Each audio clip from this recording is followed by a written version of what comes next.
Hi, Okay. good evening, one and all.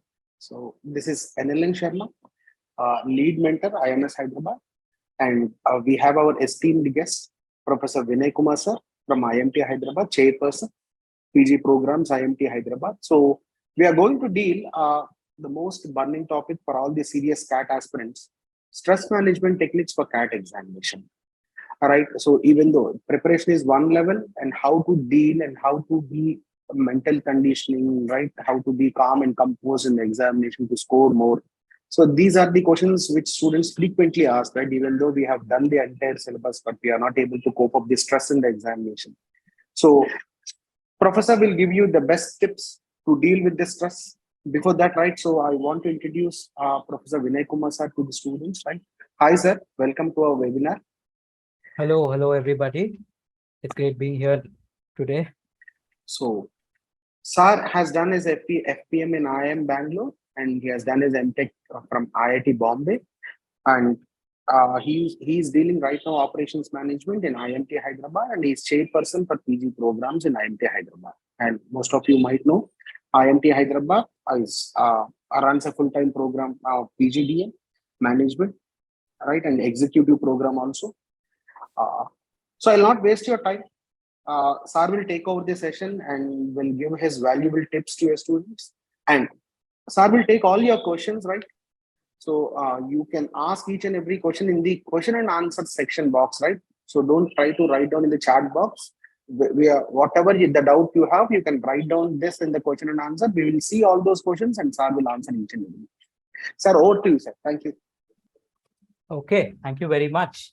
It's great to be here at this time.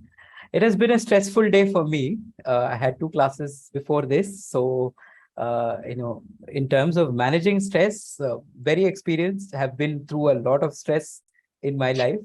Through all my competitive exams, through my stint at IMB and IIT Bombay.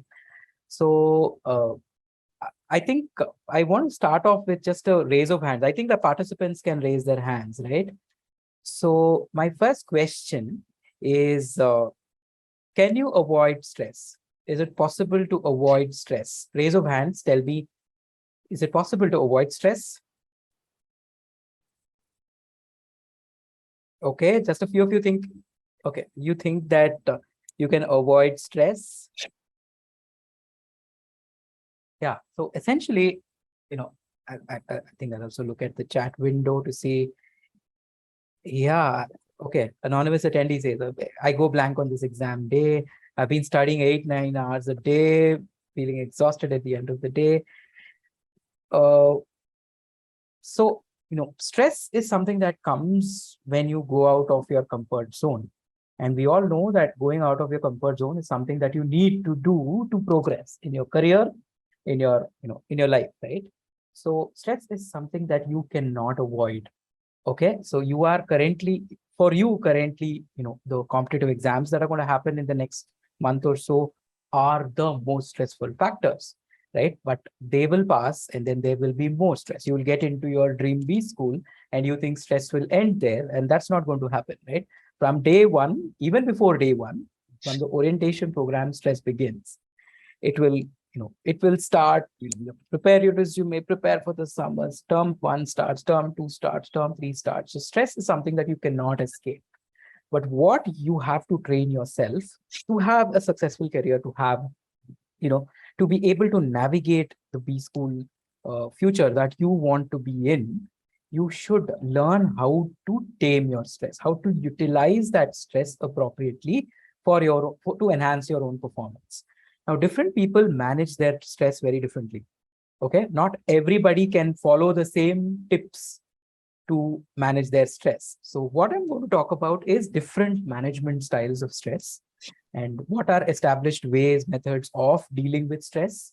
How do some people deal with stress through avoidance, and some people deal with it with approach. So these are all psychological terms that are used to in human decision making. So while I teach operations, my research is in human decision making, human behavior, and that qualifies me to take this session here. And as I said, I have a lot of experience with getting stress from my situation. So that also qualifies me here. Okay, so to begin with, so let's try to understand what stress means and its cousins. I've called it stress's cousins. There are other things that are associated with stress. Then there are different manifestations of stress, which we will talk about, long-term, short-term. And then we'll talk about how you deal with long-term stress, how different people deal with short-term stress, and how do you build mental resilience? How do you ensure that stress does not impact your performance? Right. And at the end, in between anywhere, I'll take some, pauses and seek out questions through this session. And I'll also talk about how you could use some actionable inputs on how you could use your mock exam results to understand how stress is impacting your performance and take corrective action. So, yeah, so let's begin. So stress has its cousins. Okay, there is stress and there's pressure and there's anxiety, right? So these are three different things which come together. Yeah. So the first thing is pressure, right? The first thing that comes in this three cousins is pressure. Pressure to perform.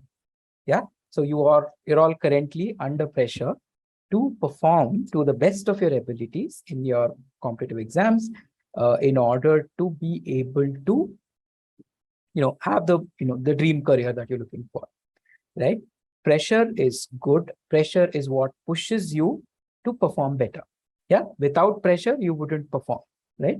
So pressure is something good, right?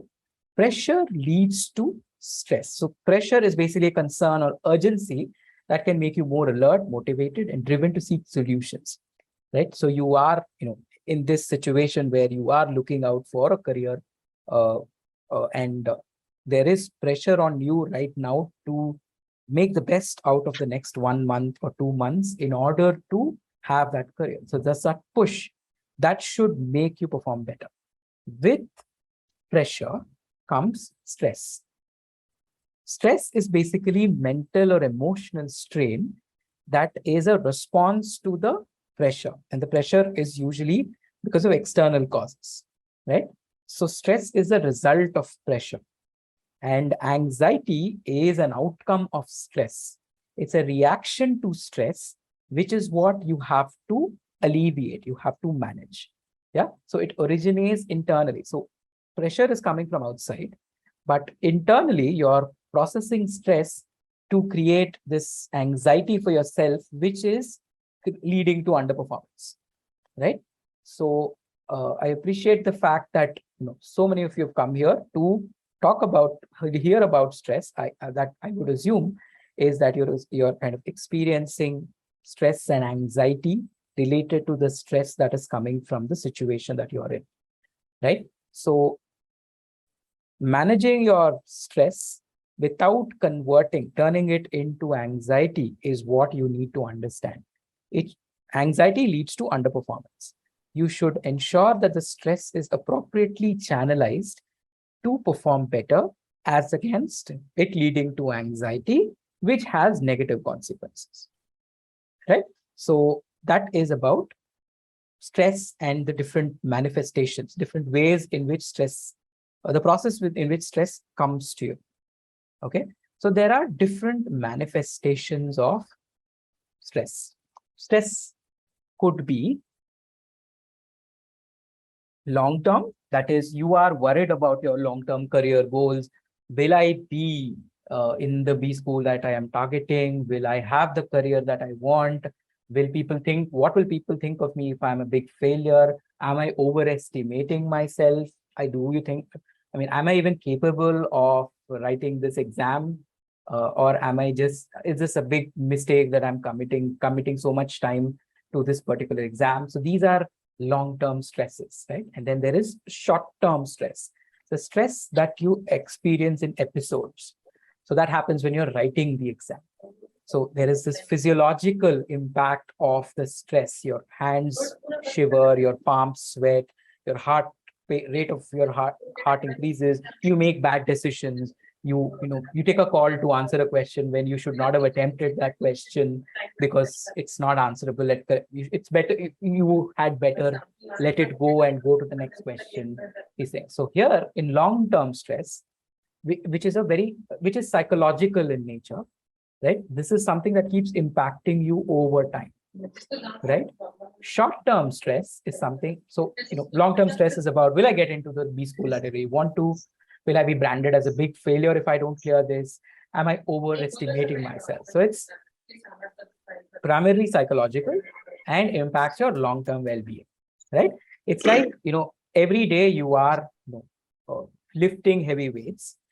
Immediately there won't be any impact, but over time it will cause some amount of deterioration to your strength, right?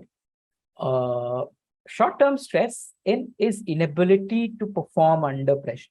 There's this situation, it's episodic in nature. So you've started to write your mock exam, and in between the exam, you react to the failures. You attempt a question, it doesn't work, and then you are stressed out. Is this going? And that impacts your subsequent performance, right? And then there is, it leads to you reading the question incorrectly. Say it says which of the following is the second highest, and you think it is the highest. You don't read second, and then you answer it incorrectly. You have shivering hands, sweaty palms. You have shallow breathing, a racing heart. You have stomach discomfort in some cases. So these are physiological factors. Like this, actually, you can see the physical manifestation of stress.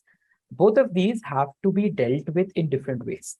It is important for you to manage both these stresses, both during the exam and in the run-up and after the exam. That's why I called the talk, tips for CAT and beyond, right?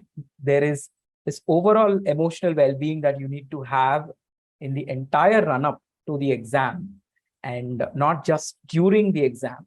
Both are equally important. Okay, so let me pause here, and can we take some questions? You can post your questions in question and answer box, right? So that, yeah. So currently there are 3 questions. You're studying 8-9 hours per day. How do you manage feeling exhausted at the end? Okay. Mainly my concern is QA. I feel like I will forget everything. I get everything in quant section. Yeah. So these are essentially manifestations of your long-term stress, where you think that in the long term, I'm going to bungle up. I am not going to perform, right? The answer, so how do you kind of deal with these? Essentially, what you have to do is, practice more and develop the self-confidence that you want. So if QA is, so you have rightfully identified your weakness. Now, if that is what you are weak at, do you really want to spend a lot of time worrying about how badly you're performing in this?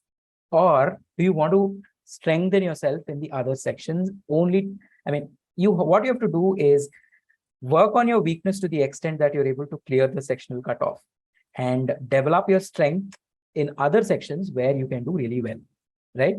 So that is a strategy that may work. Yeah, stress of fluctuating scores. That Shivangi is asking. Yeah, Shivangi, yeah. Stress of fluctuating scores. I'm facing, Arish says I'm stressed. I'm facing both. Yeah, so we will kind of get to how to deal with these stresses. Arish, I had panic attacks twice. What to do in that particular moment? I'm scared it will happen again. Yeah, these are extremely difficult. So these are difficult times, very important questions. You will have to figure out a way to manage these, panic situations and exhaustion and everything like that. So, oh my God, a lot of questions here. I used to be decent in verbal section, need improvements in others. Suddenly VA scores have dropped, others have improved.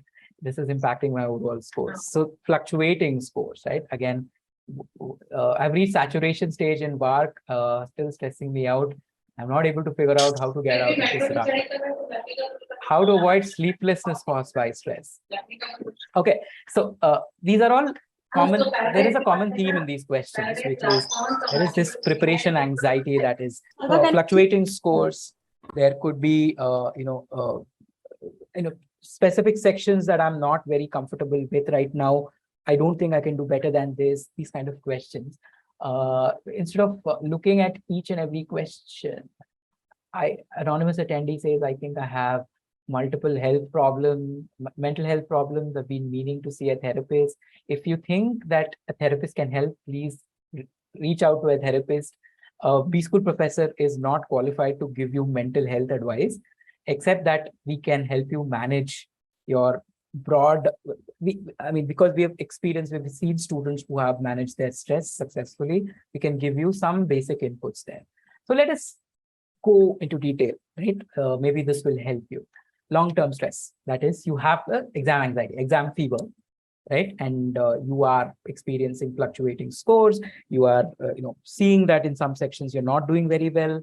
And you are taking a lot of mock exams, and that is probably, giving you more anxiety. The results of the mock exam giving you more anxiety, right? So there are two broad approaches that people use when they are dealing with long-term stress.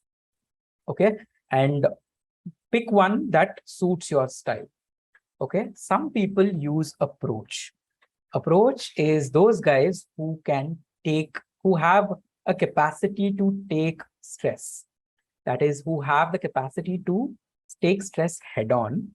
The people who prepare, who slog on the last day of the exam and take that level of risk and push themselves physically to be able to, crack the exam. And there is a good number of people who use approach.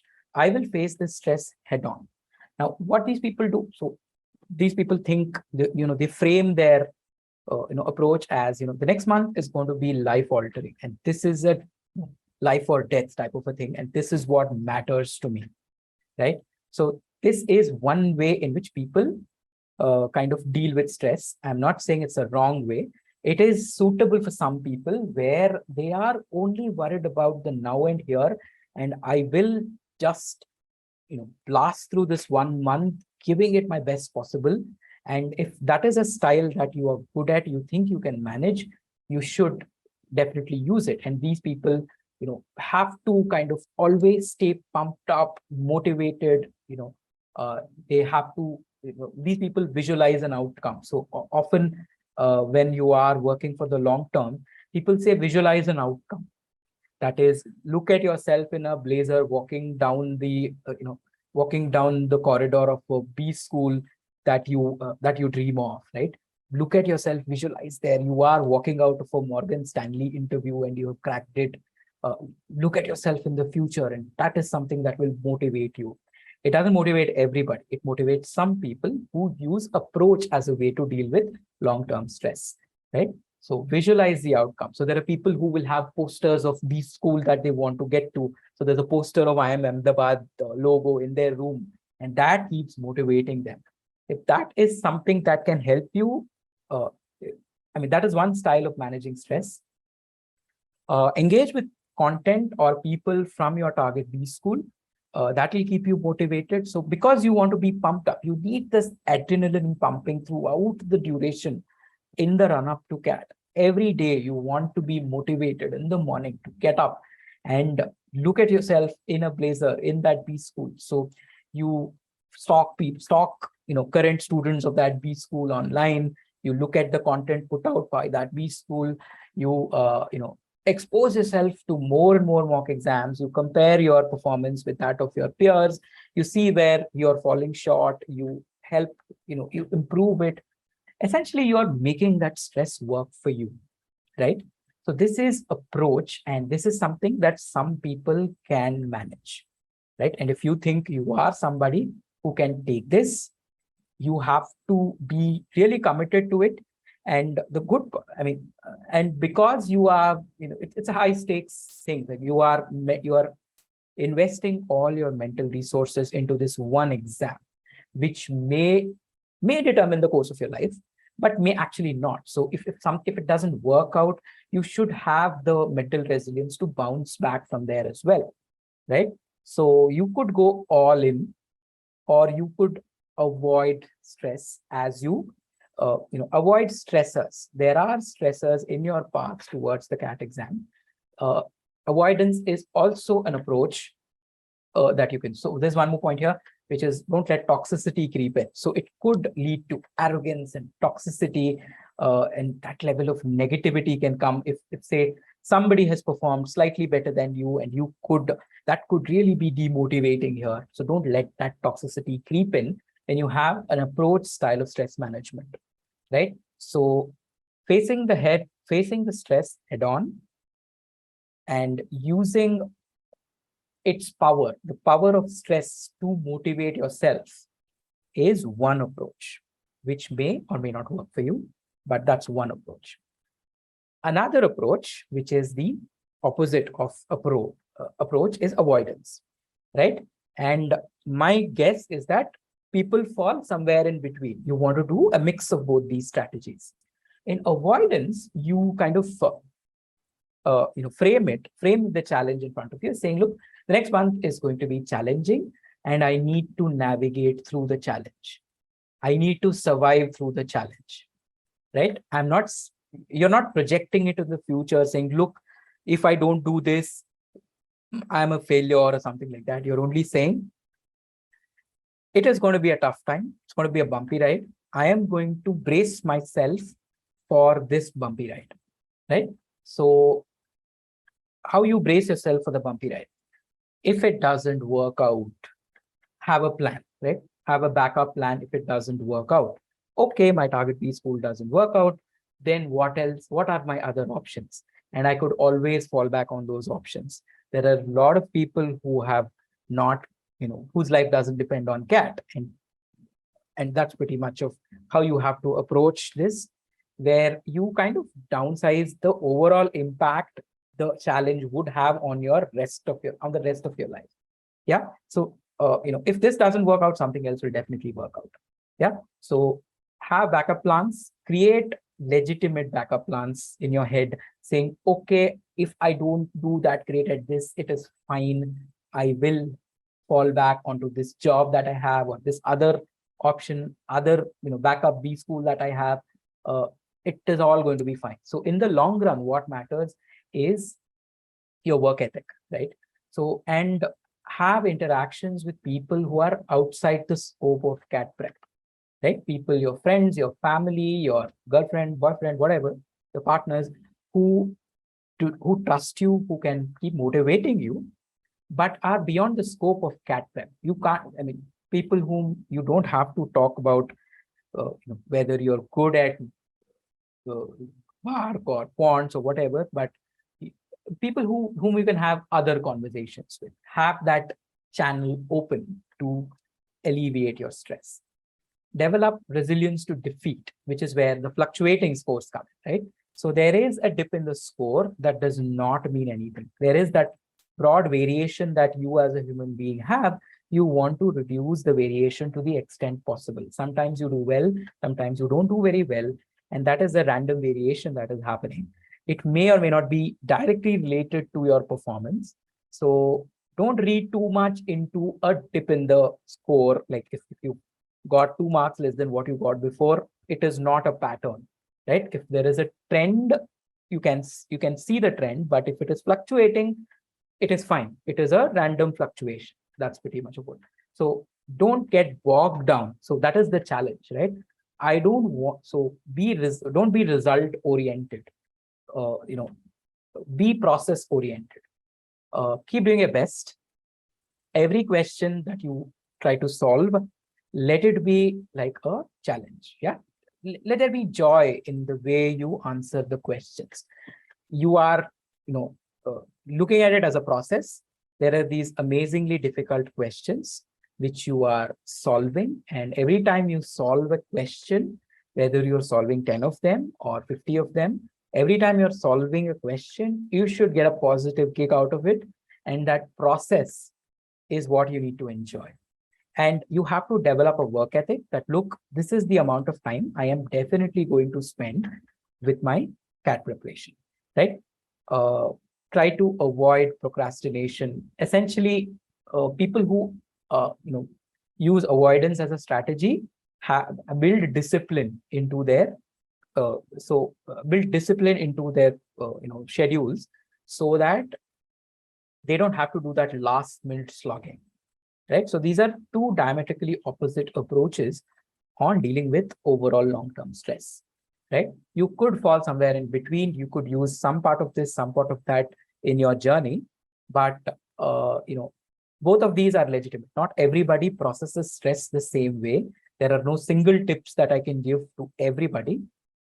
Different people process stress differently, and these are ways in which you could manage your overall stress.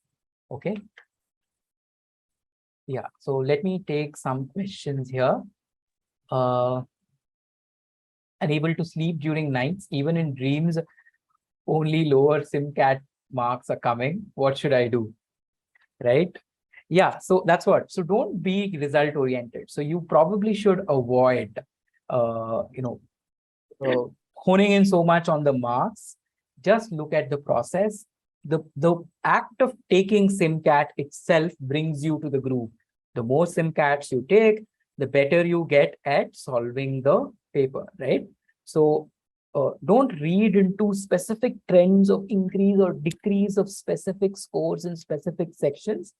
Just look at your overall, how have you felt at the end of the exam, right? Just maintain that level of comfort in knowing that it could go either way sometimes, but you are trying to do your best. Aryan, I get stomach discomfort from the first minute I start reading question paper in the exam. I'm a very, very anxious person. Yeah, so this is pretty much about, so in the exam, so this is about long-term stress, this slide. Short-term stress, we will talk about it.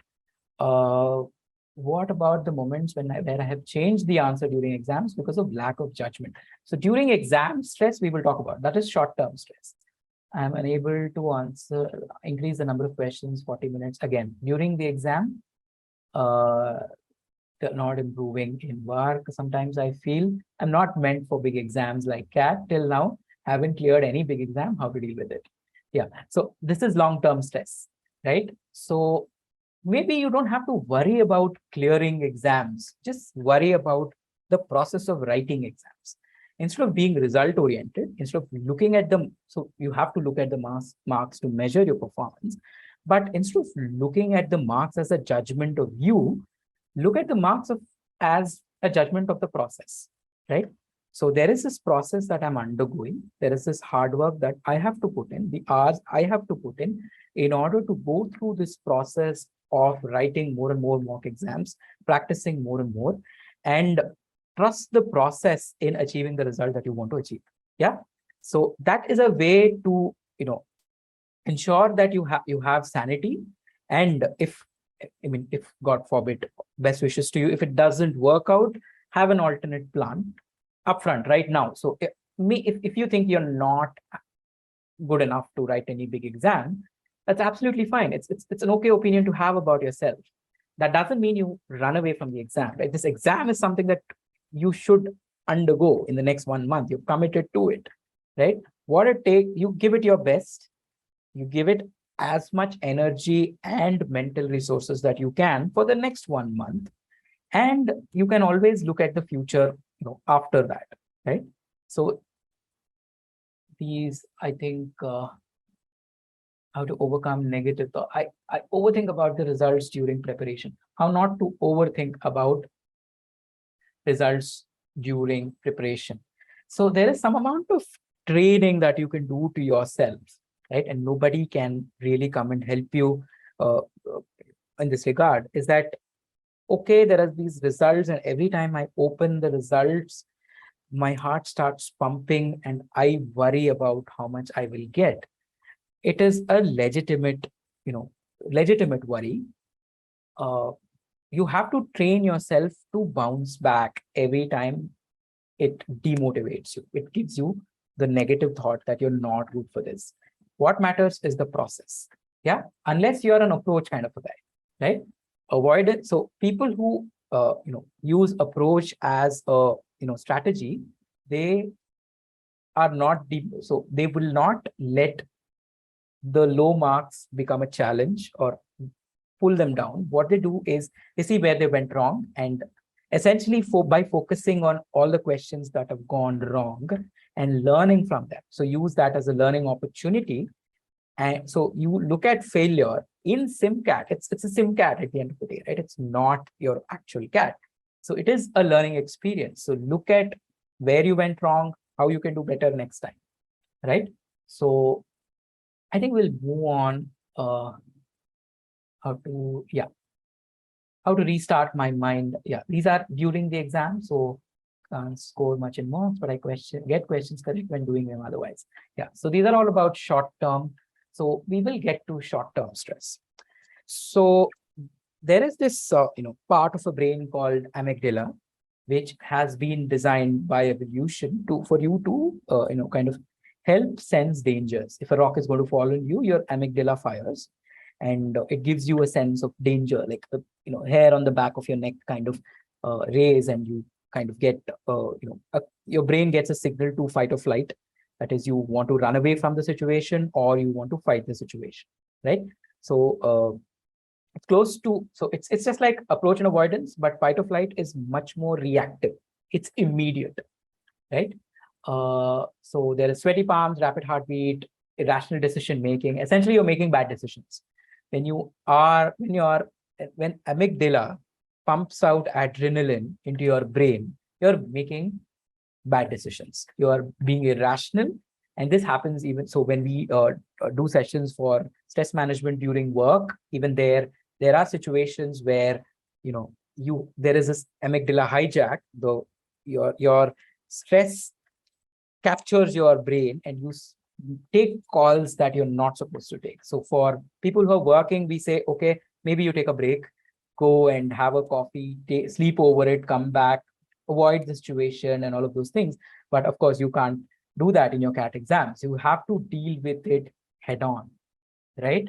So there is this technique called emotional reappraisal, right? And this could be a long-term as well as short-term technique, but you could also Google emotional reappraisal. What happens is, for you to be able to deal with stress, you should understand why you are stressed. You should reflect and label what you're feeling. What is the exact source of anxiety here, right? First is pause. I know you don't have a luxury of pausing way too many minutes in a CAT exam, in a competitive exam, but take a pause. And I say pause, count your heartbeats, 1, 2, 3, 4, whichever number puts you back into some comfort, and breathe. And then you reflect on what just happened, right? So you started solving, you read a question, you decided to answer the question thinking that you will be able to solve it. You were not able to solve it, and essentially you wasted 4 minutes of your time in not solving that question. It was a bad decision to even attempt that question. You should have probably moved to the next question, right? So you reflect, you label that situation. Your performance in the previous question has no impact on how you will perform in the next question. Although we tend to believe mentally that our past impacts future, each of these question sets are independent. And if they are independent, you have to be able to answer it in a memoryless manner. What happened before doesn't affect your future. So you reflect and label that particular feeling. Basically, if you are John, you say, if that anxious John, John comes in and makes a bad decision, okay, so botched up a no-go decision. I should not have attempted this question. You reappraise that. You think, okay, I want to label this. That was not Vinay, but anxious Vinay who made that bad choice. So let me separate myself out from that anxious Vinay, and Vinay, myself, I will label that, set it aside, and continue on my own. So what you're doing is you're distancing yourself from that error that you've committed. You've not committed the error. A bad part of you, a stressed part of you committed that error. So you label that part and set it aside. So you can have very creative names for it. Okay. You could, if you don't like somebody, right? If you don't like somebody's face, name it that person, right? So it's not me, but that person. If you, broke up with somebody in the past, your ex or whatever, it's that person who has made that error of judgment and labeling it that person.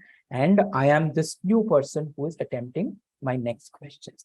So then you analyze and decide on how to go further, right? So by labeling the emotions that you're feeling and by placing labels on the errors that you've committed, you are distancing yourself from that center of anxiety and taking it away from yourself, and you can bounce back into the exam, right? So this is a technique that can help you during the exam, right? That's about short-term stress. So let me take questions if there are any. Even if I know certain concepts, I'm afraid to attend those questions. How can I get out of that fear? Yeah. So you have to, so that's what the next slide is about. Let's break down the process. So this is about long-term stress and short-term stress, right? Both of them you have to deal with on a day-to-day basis. Short-term stress is what you have to deal with when you are writing your exam. Okay, any more questions? Yeah, restarting your mind when you are moving from one section to the other, right? So whichever section you choose to attempt first, kind of you have through your mocks understood which one you're good at, you're making the best effort in the best section. And if your past performance, if you think you did not perform to the extent that you wanted to perform in that particular section, having a pause and breathe, label, reflect and label, and analyze and decide. So having you can train yourself during your mock exams to break your mindset from one mindset to the other mindset. And apart from practicing concepts and testing your knowledge, also test your mental resilience while you're taking your mock exams. So mock exams are great opportunities for you to understand what impact stress is having on your performance. So which is where I would suggest you do a stress audit of your mock exam results. Okay, a lot of you have asked questions about, I get bogged down by my results. What should I do? I see a lot of fluctuation in my results. What should I do? So a stress audit is basically, an understanding of how you would have performed had you not been stressed, right? Of course, within the time frame, but if you did not have the stress, which is what one of the question was about.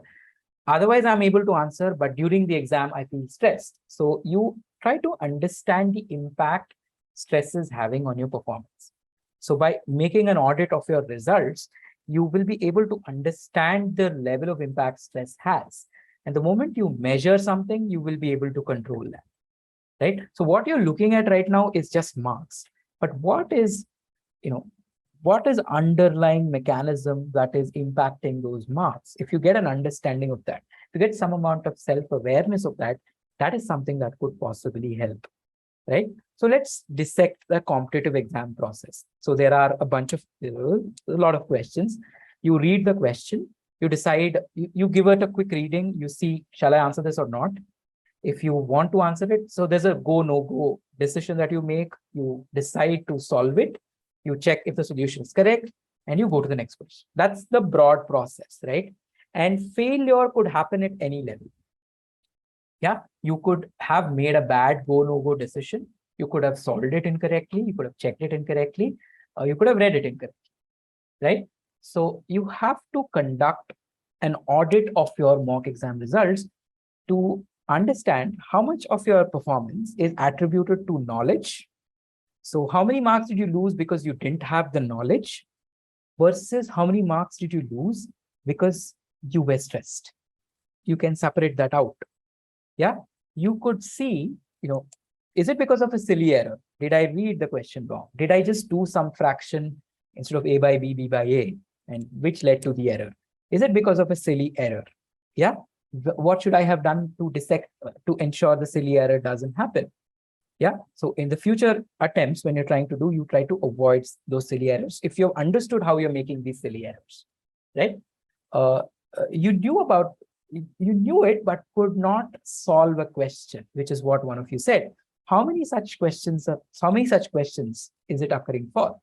Right? If it is occurring for 2 questions out of 20, then it's fine. Maybe if it's happening for 8 questions, then it's a problem. Right? What is the extent to which each of these problems exist? Right? You botched a go no go decision. You should not have attempted a question, but you attempted a question. You made a bad call to try to waste time to answer a question that you could not solve.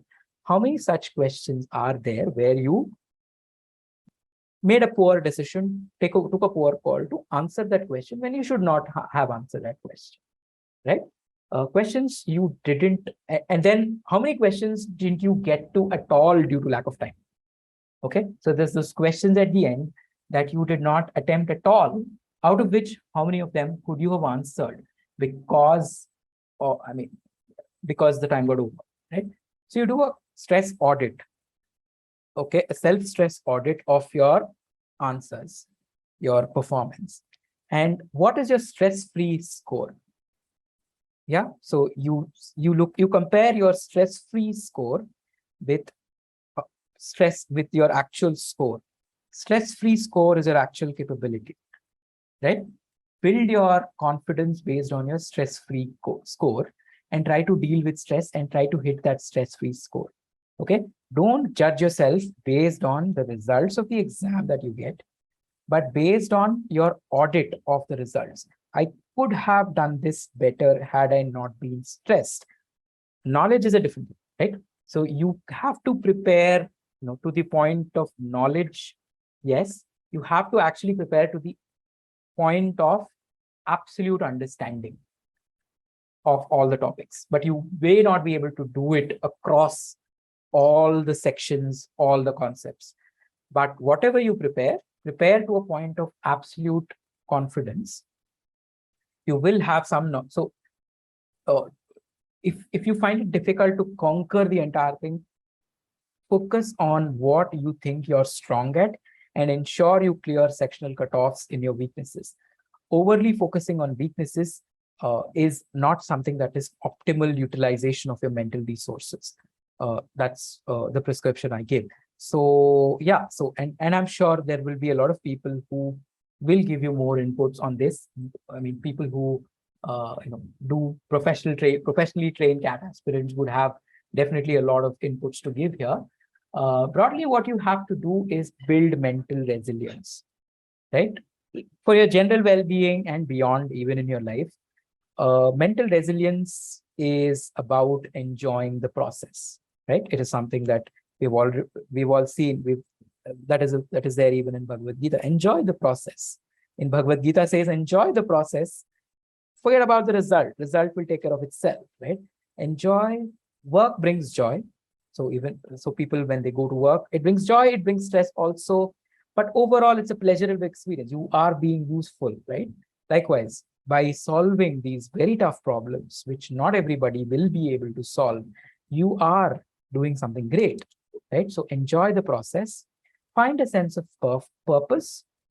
Okay, so progress is slow. Don't compare yourself too much with others. Progress is slow. Over time, when you keep practicing, you get better and better. There is, you have your own journey. Everybody has their own journey. Maybe 2022 won't work out. Maybe 2023 will work out. Maybe 2024 will work out, or maybe 2029 will work out, right? There is nothing hard and fast that says that if you do not go into this B school beginning June 2023, your life is done. It's no such thing, right? There is always a way back. There's always a way forward, right?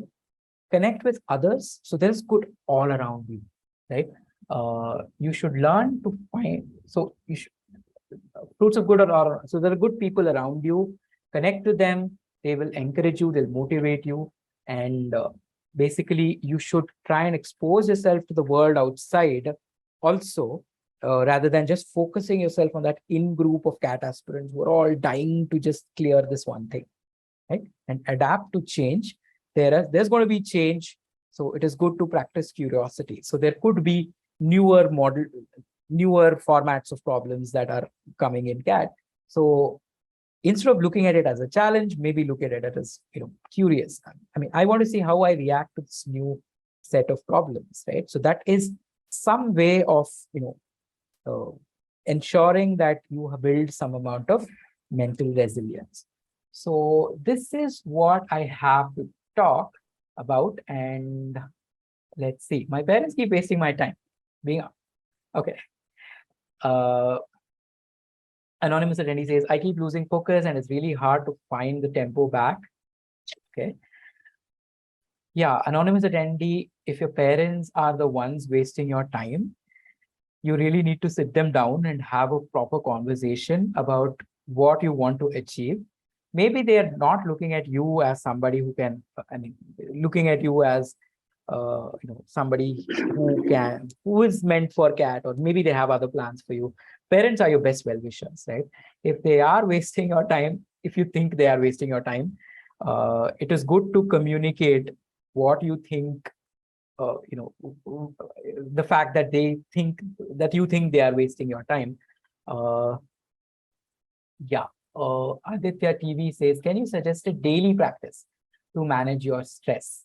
Okay, so there are several ways of stress management. Meditation, a workout, a brisk walk really helps you if you can manage that time, and I'm sure you can. If there's nothing else you're doing but CAT prep, right? If you don't have a job and you're only doing CAT prep, this is something that you can do. Take a brisk walk or a run, or go to a Zumba class, half an hour, 1 hour of your time. It really releases the stress like nothing else. If you are working and moonlighting into CAT, then it is a challenge. Okay, so meditation, all these. So you would think that what is meditation? How does that help? But meditation, any physical activity, cooking, if that's something that you're good at, you find pleasure in, set half an hour of your day to an activity that gives you absolute pleasure, that where you are in control, okay, and where you feel one with yourself, right? You're spending time with yourself and nobody can change that, right? So that is something that can help you.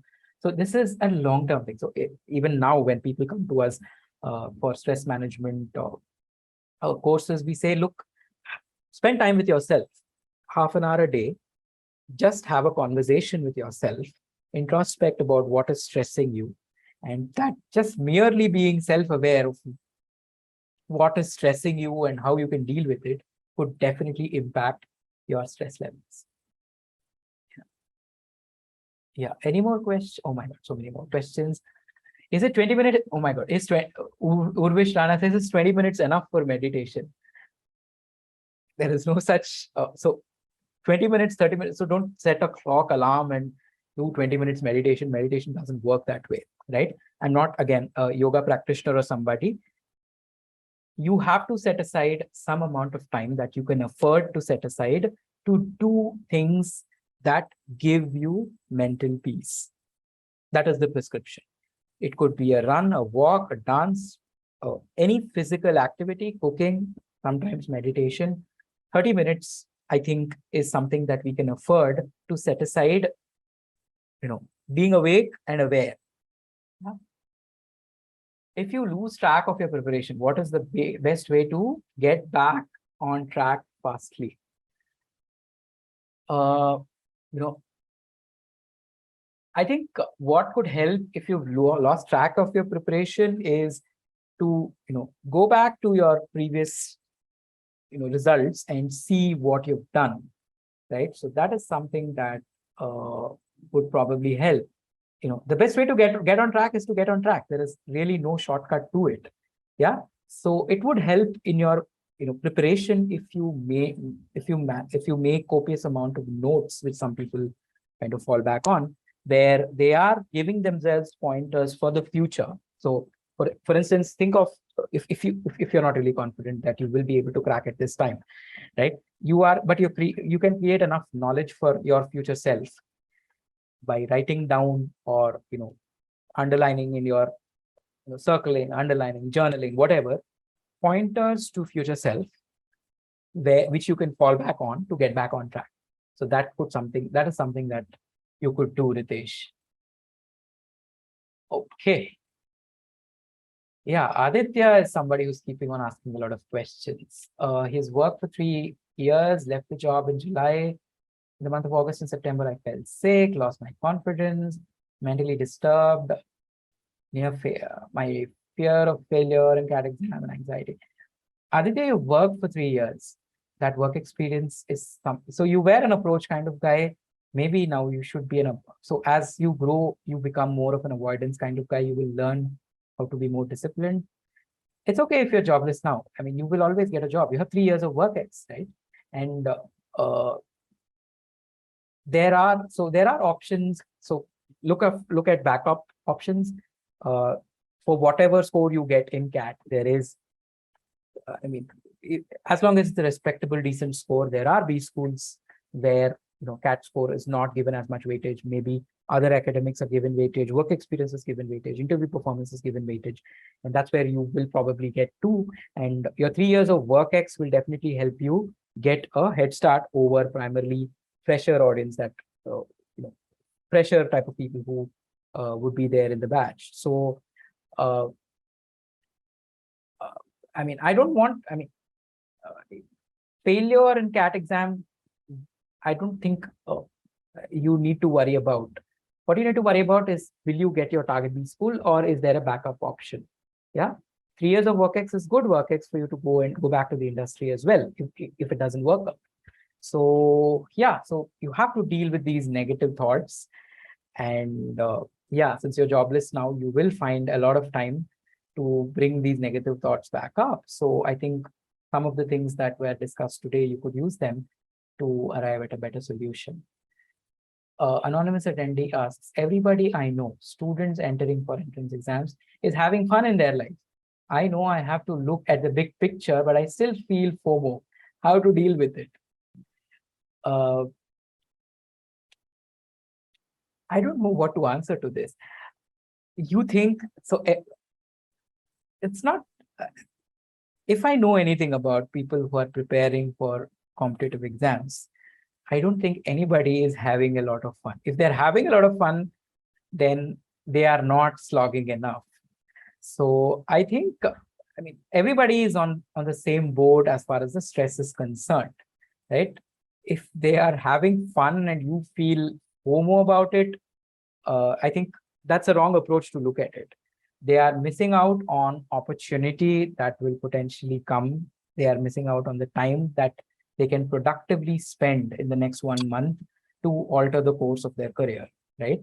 So, you can always, schedule fun. You can, set aside 30 minutes of your day for Instagram reels. That's fine. Yeah. You can, in your hectic schedule, in your calendar, put half an hour just for fun. And that should be enough fun for you to sustain, your exhausting day, right? So, yeah, that's a good question. Any more questions you think I should answer? Sir, one guy have asked to share the slides, to show the Share slides so that these we can take a slides? screenshot. Okay. To start from first so that we can have a screenshot. Okay, fine. So you want me to go one slide at a time for okay. Yeah. All right. All right. Yeah. So I hope you're taking a screen share of this. This is the agenda. Is this webinar going to be posted somewhere? Yes, sir. It will be available in recorded version for the student. Yeah. So if it is available in recorded version, you will have access to these slides anyway. Yeah. Slides by themselves won't help you in any way. It's not like some data here that will come in your exam. But yeah, please knock yourself out. If you think a screenshot here will help you, please go ahead. These are two manifestations of stress. And I think I will use it as an opportunity to revise everything. So there's long-term stress, there's short-term stress. Long-term is about your general well-being. Short-term is about your well-being during an episode of extreme stressful experience. You have to learn to deal with both these types of stresses. For long-term stress, there are different strategies. You can pick the one that you believe works best for you. Okay. If usually younger people tend to use approach, people with experience, people who've been through a lot of stress in their lives, seek avoidance. Both approaches work, right? I'm not saying one will work or the other. It just, the fitment is what matters. Short-term stress, you do not want your amygdala to hijack your brain. It's a, so when adrenaline starts pumping in your head, it takes 3 to 4 hours for you to get rid of that adrenaline, right? You don't have that pleasure during an exam. So it's best to manage that level of stress by taking a quick pause, retraining yourself to do emotional reappraisal, understanding what you're feeling, labeling it, setting it aside from yourself, and going further without the previous performance getting impacted. Previous performance impacting your current performance. You could do, so this is something that you could do tonight. You look at one mock exam that you've answered. You have all the questions. You see which one you bungled by attempting, which one you bungled because of silly error, which one you could not answer, and see what is your stress-free score. And that should be your target in terms of how you want to see your scores grow, right? So mental resilience is not something that's easy to build. It's not something that can come out of a slide. This is something that you have to build over time. All of us, all people who are working, all of us undergo a lot of stress. Building mental resilience is an ongoing process. At different ages, you build resilience differently, you adapt differently, you buckle differently, you feel differently. So a lot of changes are happening in your body as you grow. So it's an ongoing thing. So like you focus on your physical health, right? You eat good food, you maintain good weight, you ensure that you're exercising your physical body. Your mental health also requires that much attention, that much pampering, that much diet, that much care, right? So that is what mental resilience is about. I got placed in Barclays. Yeah. Anyway, so there are 1 or 2 questions I got placed in Barclays for CAT. I didn't join it for CAT. Now it gave me stress for CAT. Yeah. So you see, the thing is, you didn't join it. So that's something in the past. You cannot get it back. Don't worry about it. Past doesn't impact future. Your current goal is what is in the future. You cannot control what happened in the past. Forget about the past. It's a call you made. A call you made in full consciousness. Live with that decision. Okay. Yeah, you can always revisit this recording. And if you think there's something, you can also look me up on IMT Hyderabad website and reach out to me via email. My email address would be available. If there is any specific B-School related question that you want to ask, you can always reach out to me. Thank you very much. You can look me up on LinkedIn or whatever. You can always connect. Thank you very much to IMS for providing me the platform to talk about this. I hope it was useful for the students. Fact that you've come here is the first step, as in you've understood that this is something that is stressing you and you want to deal with it. It's a very good first step. All the very best to all of you. I hope all of you achieve your goals and dreams. Thank you very much. Thank you. Thank you so much, sir.